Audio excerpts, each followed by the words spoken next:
timo tuwachna bende atemane. Mauku mondliete kaunti wa Migori sema hukum ruodhi kuom midhieche magikale kagimanyo mwandu magwegi magiparoni maweg pargi nowayonegi kaka lope kind mwandu mamoko maimayogi. Jafwambo marwa Jo Juma nigi ler. Ywaruok mag mwandu to ahinya lowo e kind mond liete kaachiel kod moko kuom jokanyo anyuolagi.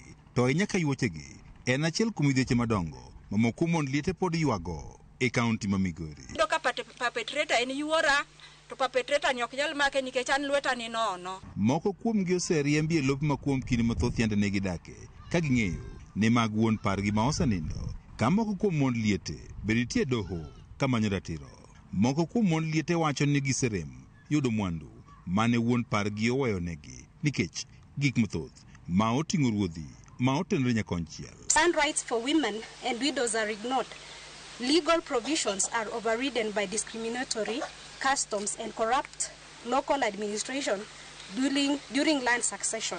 Harmful cultural norms override legal protections with impunity. Nancy Adongo men jakomarwok mar mond liete ma bende ong'ere kaka smart widows wani moko kuom ruodhi osebiro ka korongo nyakonchiel kod yuochegi kendo koro mayogi mwandu. Ing'e maber ni ato lweta ni nono antilie.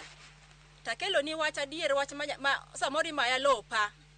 To idhi wacho ni ng'ama miya miwa uru thuolo nikech mikongo kangaru kot minyiso wan wadog wadhi wabed piny kaka nyuola ni inyowa. Ywak ma ogol kod moko mond liete osir kod jokanyo irwego maketogo mag oganda ma oting'o Women Collective Kenya kaachiel kod Peasant League ma bende wacho ni piny owacho serem e konyo mond liete ma imayo mwandu.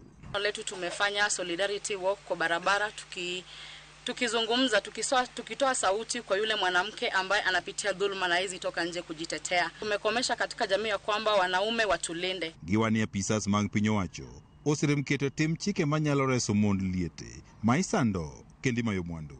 The failure of police and chiefs to act is a first line breakdown. Perpetrators with money or influence are shielded. Victims are discouraged from reporting and cases are buried. Justice is delayed. And justice delayed is justice denied. Lilian Kiptui wach ni piny owacho nyaka koro wuogo kendo koriti ratich mond liete mana kaka irito ratiro mag jokenya mamoko. The Matrimonial Property Act explicitly secures women's rights to protect within marriage, but widows are routinely dispossessed through corrupt and discriminatory succession process. Kenya is not a country without laws. It is a country where laws are selectively applied. We remind the state of its legal obligation to protect women as per Article 2 of UNROP, which talks about general obligation of the state, and Article 43, Clause 3 of Constitution of Kenya 2010. Lipod yango ni thoth mond liete oserem kao okang' mar chik ne jokanyo anyuondgi mamayogi mwandu nikech luoro ni dhi riembgi kod anyuola. Mashemeji nyanyasa mine to mine oling to wacho ka ni mine kiwuok oko midhi report ng'ani to ng'ani ok bichako wabro stop gimiluongo ni gender based violence. Mine oluor, mine kia ni nitiere gimoro ni right of women to iluongo ni succession. Midhi iridhi lini land mar chuori. George Juma, Ramogi TV, Migori.